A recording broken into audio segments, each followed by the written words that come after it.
Invitamos entonces a Leandro Kahn, director ejecutivo de Fundación Huésped Argentina. ¿Va a poder hablar ahí, doctor? Bien. Gracias. Tiene el micrófono. Bueno, en primer lugar, muchas gracias por la invitación. Es siempre un placer participar de cuando la Casa de la Democracia se abre a organizaciones de la sociedad civil como Fundación Huésped y otras. Así que muchas gracias por la invitación. Una aclaración solamente que suelo hacer y me sirve de todo este ámbito. No soy doctor, porque a veces me doctoran por herencia y me sirve después cuando tenga que declarar que no hice ejercicio ilegal de la medicina, ¿no? Así que bueno. Bueno, Fundación Huésped, muy brevemente, es una organización argentina que el año pasado cumplió 35 años de trabajo. Trabajamos en prevención, ciencia y derechos. Fundamentalmente es una organización que nació de la respuesta al VIH y que luego fue ampliando el rango de trabajo hacia otras temáticas de salud, enfermedades transmisibles, enfermedades prevenibles por vacunas.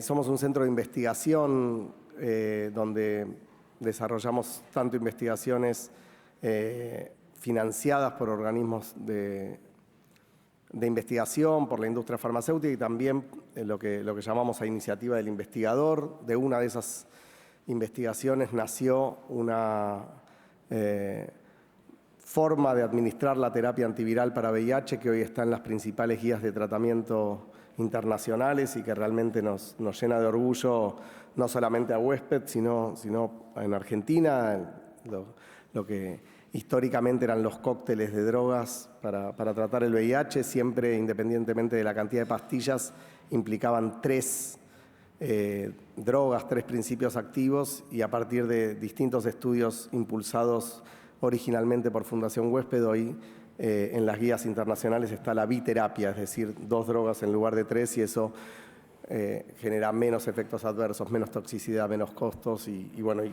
la verdad que es un motivo de mucho orgullo en ese sentido.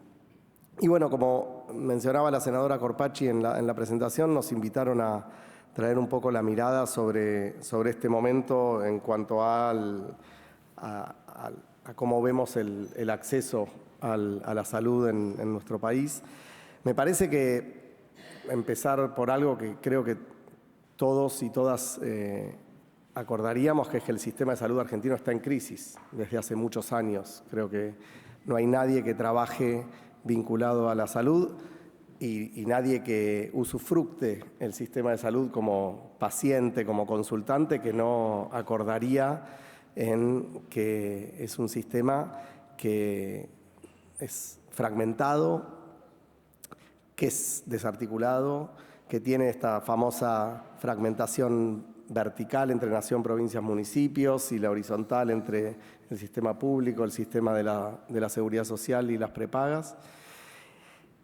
Es un país que invierte en salud a valores de país desarrollado y muchas veces el acceso y los servicios y la calidad en la atención no se corresponden con esa inversión depende de los momentos, entre el 8 y el 9% del PBI. Y ahí entonces nos preguntamos, bueno, ¿cuáles son entonces las reformas necesarias para el sistema de salud y lo que estamos viendo que está pasando en estos tiempos? Entendemos que no da respuesta a esas genuinas dificultades que tiene el sistema de salud y genera nuevas inequidades y genera nuevos problemas para pensarnos como un sistema, ¿no? Un sistema implica un conjunto de factores, de subsistemas que en conjunto dan respuesta a la salud. Es cierto que a partir desde los 90 la salud está descentralizada en las provincias, ustedes lo saben como representantes de las provincias muchísimo mejor que yo, pero eso no nos tiene que llevar a ir hacia 24 sistemas de salud, ¿no? Porque los virus, las bacterias, las enfermedades, no saben de fronteras, no saben de gobiernos provinciales de uno u otro signo político, y lo que se necesita justamente es reforzar el rol del Ministerio de Salud como órgano rector y que realmente pueda articular las diferentes políticas para llevar adelante, para tener una mejor salud. Que de eso se trata finalmente, ¿no? De ver de qué manera se puede garantizar un mejor acceso al cuidado de la salud. Con un fuerte trabajo en prevención, está muy estudiado en todo el mundo que cada dólar que no se invierte en prevención son al menos $3 que hay que gastar luego en tratamiento. Y esta suerte de búsqueda de ultra responsabilización en las provincias, supongo que ustedes lo deben ver a menudo cuando viajan para allí, cuando conversan con los ministros de salud provinciales, con los gobernadores, genera inequidades, en principio, donde la calidad del acceso depende entonces del lugar donde uno esté, del tipo de cobertura, pero muchas veces desarticulado de algunas cuestiones que, por ejemplo, la respuesta al VIH en Argentina tiene mucho para mostrar y para contarle al sistema de salud, ¿no? Tanto por la antigua ley de VIH que rigió hasta el 2022, la 23798, como por la nueva ley de SIDA, infección de transmisión sexual, tuberculosis y hepatitis de 2022. Es el Estado Nacional el garante último de la provisión de las herramientas para prevención, cuidado y tratamiento. Es el Estado Nacional quien compra los antivirales y distribuye a las provincias a través de los programas provinciales, para todos aquellos que tienen cobertura pública exclusiva. Y el Estado Nacional es el mejor comprador de todo el sistema. Compra mejor que las obras sociales, compra mejor que el PAMI, compra mejor que cualquier empresa de medicina privada. Aún cuando no compra a través de la OPS, cuando licita medicamentos, porque hace licitaciones que no tienen ni que ver con el precio de salida del laboratorio ni con el precio de venta al público, sino con licitaciones públicas que han logrado que Argentina tenga uno de los programas de acceso universal a la terapia antiviral más exitosos de la región y también del mundo, por la antigüedad y porque, más allá de ciertos momentos de faltantes y de cuestiones muchas veces burocráticas, Argentina viene sosteniendo el acceso universal a la terapia antiviral. ¿Qué implica poder darle tratamiento a las personas que viven con VIH? Menos costo para el sistema de salud, además de la cuestión del acceso a la salud, del derecho a la salud, de las cuestiones éticas, etc. Una persona con VIH en tratamiento, con los tratamientos disponibles hoy, probablemente no necesite internaciones, no necesite tratamiento para infecciones oportunistas, no tenga que faltar al trabajo, no tenga que necesitar de sus familiares cuidados especiales que hagan que esas personas no puedan contribuir, digamos, a su propio desarrollo. Y además, la ciencia demostró hace algunos años que indetectable es igual a intransmisible, es decir, que una persona con VIH en tratamiento y con muy poquita carga viral, tan poca carga viral que no podemos cuantificar cuántas copias de virus tiene y por eso hablamos de indetectable, no transmite el virus por vía sexual. Así el mundo se plantea, terminar con la epidemia de VIH en 10 años, porque si nosotros lográramos que el 95% de quienes viven con el virus lo sepan, que el 95% de quienes saben que viven con el virus accedan a los tratamientos y que el 95% de quienes acceden a los tratamientos logren tener carga viral indetectable, la cantidad de nuevas infecciones va a prácticamente desaparecer. Entonces va a seguir habiendo millones de personas en el mundo viviendo con VIH, que son quienes ya viven con el virus, pero las nuevas infecciones van a tender a desaparecer. En un país como Argentina, que tiene acceso gratuito a la prueba de VIH, acceso gratuito a los métodos de prevención y acceso gratuito a través de los distintos subsistemas, es decir, sin costo extra de bolsillo, ¿no? Los distintos subsistemas lo cubren, a la terapia antiviral. Sin embargo, el año pasado tuvimos 6.400 nuevos casos de VIH contra 5.000 del año anterior. 6.400 contra 5.000 del año anterior. Probablemente pueda haber sido un emergente, veremos este año, pero aun cuando se mantuviera en 5.000, sería deberíamos preguntarnos por qué no logramos bajarlo. Y cuando vemos quiénes son esos, en el año pasado 6.400 personas, vemos que el 45% se diagnosticó tardíamente, es decir, se diagnosticó estando internado o se diagnosticó ya con su sistema inmunológico debilitado. Es decir, no solo fallamos en la prevención, sino que también fallamos en la detección temprana. La prueba de VIH es una prueba muy fácil, es un pinchacito en el dedo, en 15 minutos va a dar un resultado preliminar. Y ahí entonces es cuando vemos con preocupación lo que era el proyecto de ley de presupuesto 2025, que finalmente no fue tratado, e inclusive lo que vemos ahora cuando se cargó a principios de mayo las metas físicas. Nosotros, en general, desde Fundación Huésped, pensamos los presupuestos desde las metas físicas, porque las metas financieras muchas veces están muy influidas por los procesos inflacionarios, de relación peso-dólar, etc. Y ahí lo que veíamos en el presupuesto, en el proyecto de ley, y se sigue observando, es que, por ejemplo, en el caso de VIH, el presupuesto 2025 planeaba tratar a 65.000 personas con el sistema público.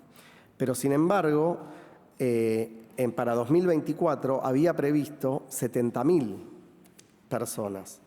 Además, eliminando dos líneas que sí estaban en el presupuesto, en el proyecto de ley de presupuesto 2024 y en el aprobado de 2023, que tiene que ver con otras dos estrategias de prevención, que son la profilaxis post-exposición, que se utiliza en situaciones de abuso sexual, de rotura de preservativos, de accidentes cortopunzantes, y de profilaxis preexposición, que es una herramienta biomédica para prevenir la infección en aquellas poblaciones, personas más en riesgo de infección. Uno de los medicamentos que se usa para tratar el VIH sirve para prevenirlo. No estaban individualizados, entonces ahí a nosotros nos faltaban alrededor de 6.500 personas. ¿Cuál era la propuesta desde el Ministerio de Salud para esa gente? La última actualización marca como meta física 71.500 personas bajo tratamiento y sigue siendo una duda de cómo están hechos estos cálculos, ¿no? Y en este sentido creemos que una mayor comunicación por parte del Ministerio de Salud, una mayor transparencia, una mejor respuesta a algunos pedidos de acceso a la información pública, más allá de la limitación a la Ley de Acceso a la Información Pública desde el decreto del año pasado, nos daría mejores herramientas para entender cuál es la política de atrás, porque el Ministerio manifiesta que va a seguir cumpliendo con lo que ellos llaman los programas de ley, ¿no? Y esto implica tanto VIH como vacunas, como salud sexual y reproductiva y procreación responsable, pero sin embargo hay algunos datos que no terminamos de comprender y no tenemos la respuesta de cómo están pensándolos. Recién les decía que uno de los elementos importantes para entender la respuesta al VIH tiene que ver con la carga viral. Bueno, estaban previstos como meta física en la Ley de Presupuesto 2025 100.000 reactivos de carga viral. Si nosotros tenemos alrededor de 70.000 personas, necesitamos 140.000 para empezar, porque están recomendadas 2 cargas virales por año. ¿Por qué damos por supuesto que hay 40.000 personas que no van a llegar a hacerse las 2 cargas virales por año? Y esto es algo que vemos también, ahora me voy a referir un poquito a vacunas, pero que muchas veces analizamos los números de implementación olvidando que puede ser que haya un año donde no se hayan utilizado todas las cargas virales, pero eso tiene que ver con dificultades en el acceso, ¿no? Lo vemos con vacunas. Cuando sobran vacunas, no sobran vacunas, faltan brazos. Porque la estimación de las vacunas tiene que ver con la población a la que se alcanza. Entonces, nosotros no podemos seguir retrayendo la cantidad de reactivos en función del alcance. Tenemos que pensar en conjunto, nación, provincia, municipios, las sociedades científicas, las organizaciones de la sociedad civil, el sistema de salud en su conjunto, cómo abordar mejor ese faltante. Lo mismo les contaba recién con el tema de lo del diagnóstico tardío de VIH, que si ustedes me preguntaran cuál es el problema de Argentina vinculado al VIH, es ese. 45% de los casos se diagnostican tardíamente, son oportunidades perdidas, son gente que no solo tenemos que ver de qué manera controlar cómo mejora su sistema inmunológico, sino también dar respuesta a eso que lo llevó a estar internado, a eso que lo llevó a tener el sistema inmunológico debilitado. Para el año 2025 se prevían, en el año 2023 se distribuyeron 1.120.000 test rápidos de VIH. Para 2025 ese número había bajado a 700.000. Necesitamos más pruebas de VIH, no menos pruebas de VIH. Esto de vuelta con acciones territoriales, comunitarias, comunicacionales, ¿no? La comunicación en salud es fundamental. Entonces, y el rol y la voz que tiene el Estado, los estados en sus diferentes niveles, son importantes para convocar a la ciudadanía. Muchas veces los sectores más vulnerables son los que menos acceso tienen al cuidado de la salud en tanto a la prevención. Pero eso vuelve. Digo, no hay forma de que... Pero vuelve cuando están internados, vuelve cuando los atendemos por guardia. Todas aquellas oportunidades que perdemos en los centros de atención primaria, en las actividades de salud comunitaria, en la interrelación que puede tener salud con educación, con distintas actividades culturales, lúdicas, de desarrollo social, esas oportunidades perdidas después nos las reencontramos en la guardia, porque no hay mucha más, no hay nada muy oculto en ese sentido. Todo lo que no trabajemos en prevención va a volvernos. Para terminar con el tema VIH e infección de transmisión sexual, también observamos con preocupación una merma en la cantidad de preservativos que se compran, que se plantean comprar, porque no hay ninguna compra en curso y no hay preservativos en este momento distribuidos por nación en las jurisdicciones. Están algunas jurisdicciones que históricamente compraban y otras provincias nos han consultado porque empiezan un proceso licitatorio. El preservativo sigue siendo la única barrera de doble protección que protege tanto infecciones de transmisión sexual, el VIH entre ellas, como los embarazos no intencionados. En embarazos no intencionados también vemos con preocupación el desmantelamiento del plan de embarazo no intencional en la adolescencia. Quizás la política pública de salud más exitosa de los últimos años en Argentina. Trascendió distintos gobiernos, se mantuvo, se evaluó, se midió el impacto en la tasa de fecundidad y también en la cantidad de dinero ahorrado, porque esa adolescente que evita un embarazo no intencional tiene un desarrollo en su vida diferente que esa adolescente forzada a un embarazo no planificado. El plan ENIA era de verdad una política pública motivo de orgullo para la Argentina, que consistía fundamentalmente en hacer dialogar a dos sistemas que muchas veces no dialogan, que son el sistema educativo y el sistema de salud, y que tenía a través de consejerías en escuelas y en los centros de salud la posibilidad de poder tener espacios de consulta de las chicas y los chicos. Esas consejerías que estaban originalmente en las 12 provincias con mayor tasa de fecundidad adolescente, se eliminaron a cero, se les transfirió a las provincias. Cuando en su momento con un grupo de organizaciones nos reunimos con la subsecretaria que tenía a cargo en ese momento el programa de salud sexual, decía, bueno, pero las provincias en el COFESA no están pidiendo por el ENIA. Y no, la verdad que es un monto tan pequeño que las provincias están pidiendo por otras necesidades más acuciantes. Pero digamos, se bajó a la mitad la cantidad de embarazos no planificados en la adolescencia, en un programa que trabajaba articuladamente Nación, las provincias, los municipios, el sistema educativo, un consejo consultivo de sociedad civil donde había, ad honorem por supuesto, muchísimas organizaciones trabajando en este tema, pensando las mejores políticas.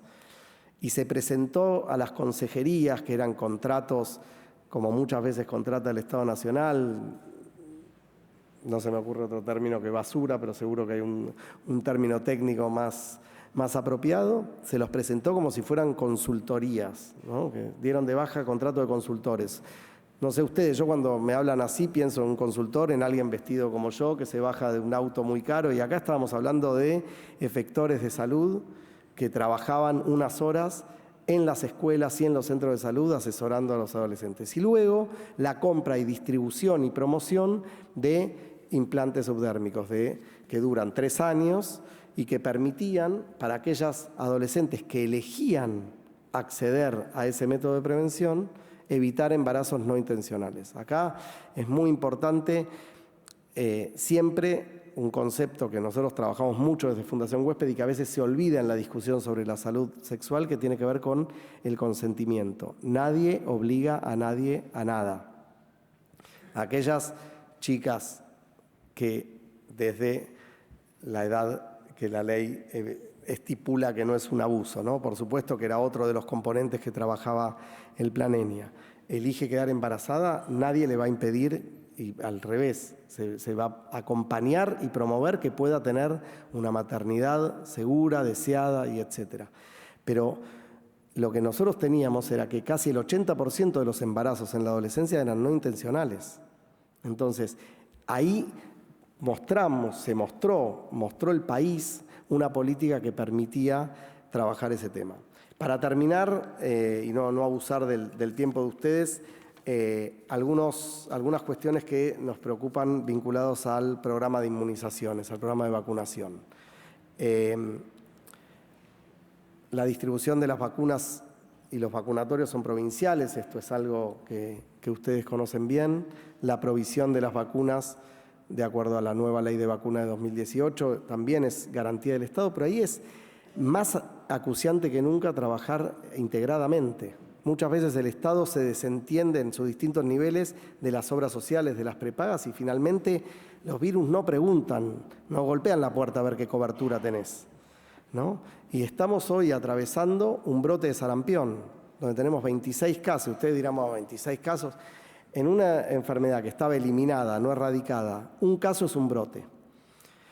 Y de vuelta, necesitamos reforzar las tasas de cobertura, porque a pesar de que Argentina tiene un calendario de vacunación muy extenso, vemos una caída en la cobertura ya antes de la pandemia y exacerbada con la pandemia, que nos tiene que reunir a conversar. Nosotros no tenemos la respuesta absoluta de qué hacer el día 1, el día 2 y el día 3. Lo que seguro, digamos, casi de lo único que estamos convencidos es que necesitamos pensar colectivamente entre los distintos sectores y encontrar la manera de subir en la cobertura, porque lo que tienen las vacunas, con la famosa, se hizo famosa en la pandemia, ¿no?, inmunidad de rebaño, tiene que ver con poder vacunar a todas las personas que son elegibles para determinada vacuna, para proteger no solamente a ellas, sino también a las personas que no pueden vacunarse por edad, por alguna condición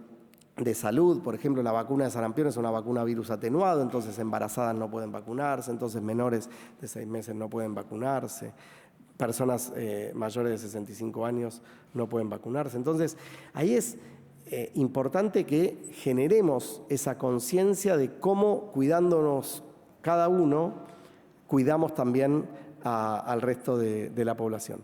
Y en ese sentido nos parece importante reforzar la importancia del diálogo, ¿no? y de encontrar, de no buscar jugar a la papa caliente, ¿no? De a ver si es de la nación, de las provincias, de los municipios. Sin duda que este es un país federal.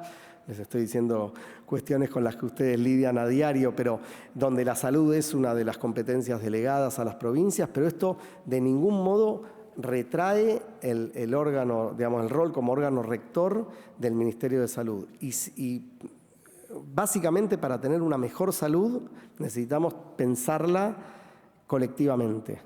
Y esa es la preocupación que más tenemos en este momento, en el sentido de cómo la falta de diálogo muchas veces y esta cuestión de buscar, de hecho hubo declaraciones hace pocos días del ministro de Salud en relación a que las provincias no invertían en salud. Yo creo que si ustedes cuando vuelvan este fin de semana a las provincias, sus gobernadores le van a decir, che, pero bueno, el senador Mansur como exgobernador y exministro de Salud puede seguramente conversar al respecto, pero digamos, es muy complejo sostener que las provincias no invierten en salud y es igualmente complejo buscar dónde está la responsabilidad mientras quien sufre en el medio es la persona, ¿no? Y esa es la pregunta que tenemos que, me parece, resolver. Después está la discusión sobre los recursos no son infinitos, eso está claro. Ahora, y con esto sí de verdad termino, muchas veces se habla del costo de la salud, pero pocas veces se habla del costo del no acceso a la salud, que les aseguro es mucho más amplio, mucho mayor. Muchas gracias.